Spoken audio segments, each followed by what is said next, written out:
Hello, what's up everyone? Good morning, good afternoon, good evening kung anong oras man ninyong napapanood ang video na ito. So for today's video mga kaibigan, meron akong ituturo sa inyo na legit na application kung saan pwede kayong mag-apply ng loan up to 1,000 to 9,000 pesos. Depende kung magkano ang unang offer po sa inyo ng application na to. So ang tinutukoy ko nga pong application na to ay ang Kashalo app. So yes, ang Kashalo app po. So disclaimer lang mga kaibigan, ito pong application na ipapakita ko po sa inyo, hindi po ako sponsor neto at wala po silang binabayad po sa akin para i-promote ang kanilang application. So yun lamang po. At para masundan mo ang tutorial na ito, so sundan niyo lamang po ang step by step na aking ituturo sa screen sa aking cellphone. So wala na tayong intro mga kaibigan, punta na tayo sa ating screen, so let's go! So, nandito na tayo sa ating screen sa cellphone. So, kung wala pa kayong Kashalo app, mag-download kayo sa inyong mga Play Store. Alright?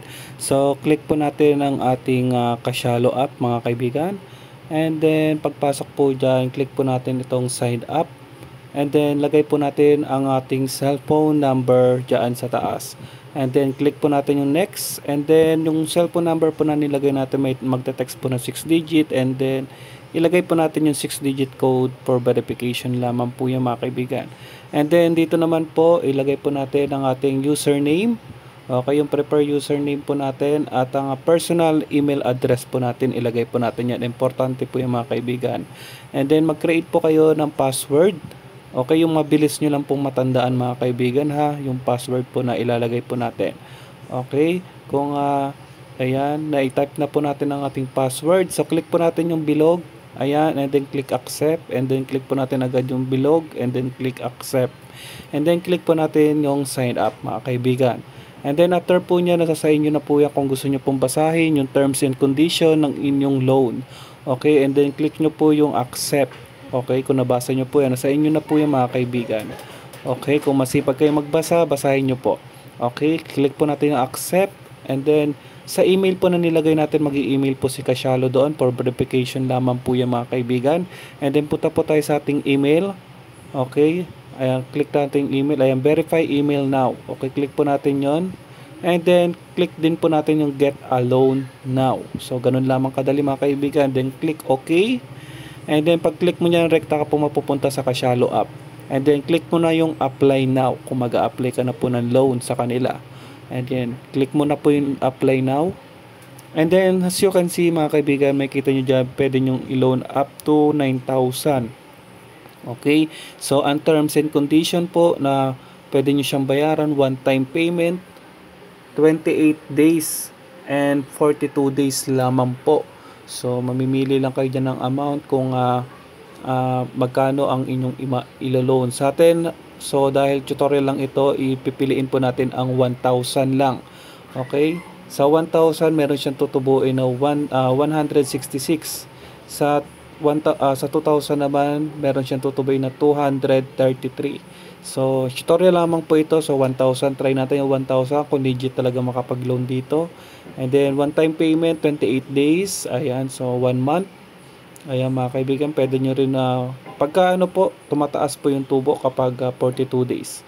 Pagka one time payment 42 days, so sa atin 28 days lang po mga kaibigan. And then, ayan, so basahin nyo lang po yan. So, cash out option, lagay po natin dyan GCash. I-link nyo lang po yung GCash account nyo dyan or bank account, pwede rin po. So sa ating GCash, i-click po natin yung ating GCash account. And then, sa loan purpose po, ilagay po natin dyan, kahit bills lang, ilagay natin dyan bills, tuition, medical expenses, yan sa inyo na po yan, travel, yan. So sa atin, bills ang ilagay natin. So click po natin ang apply now kung ready na po tayo mga kaibigan. So yan, basahin lang po natin, kahit di naman nagbabasa. Click natin yung accept now, apply now. Okay, yan. Click po natin yung okay and continue. And then may notification pong ganyan. So, learn agreement. Okay, product information po yan mga kaibigan. Kayo na lang po magbasa kapag kayo po ay mag-a-apply. Okay, and then scroll down nyo lang hanggang mag-blue yung agree. So, pag nag-blue yung agree mga kaibigan, Ayan, click po natin yung agree. And then, click po natin yung okay. Ayan, okay. And then, ayan ulit, terms and condition ulit. Paalala sa iyong niloan na pera. Kay Kasyalo, ayan. So, scroll down nyo lang po natin mga kaibigan. So, ayan. So, nakikita nyo po dyan. Ayan dyan po yung amount at saka yung principal. Ayan, processing fee, 00 po yan. Buo nyo pong matatanggap ang inyong niloan.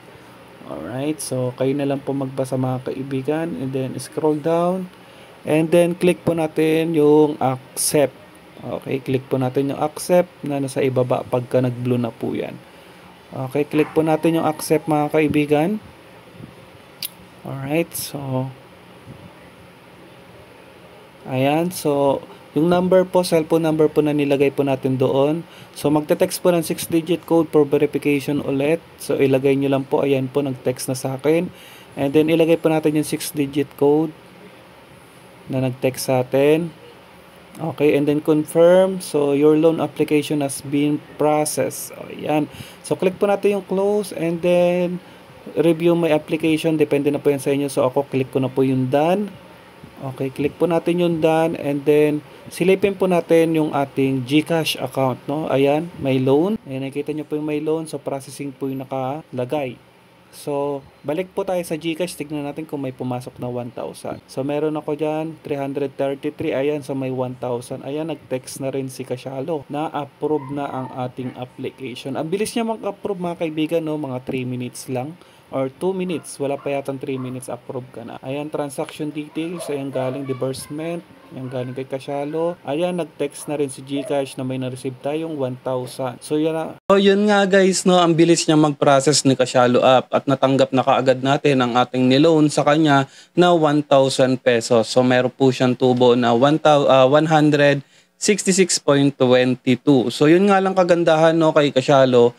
Ang kagandahan lang kay Kasyalo, ang bilis niyang mag-process ng loan at marireceive mo agad ang niloan mo sa kanya. So, ang medyo pangit lang kay Kasyalo guys ay yung ang bilis ng term, no? Pwede ka lang mamili 28 days or 42 days.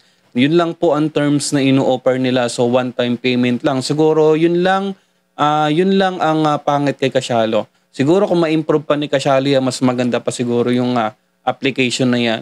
So, yun lamang po guys. Maraming salamat. Sana may natutunan kayo sa ating video. Thank you sa lahat ng mga sumusuporta kay Motodizer and sa lahat ng Team Motodizer. Yeah, maraming salamat sa inyo guys and goodbye.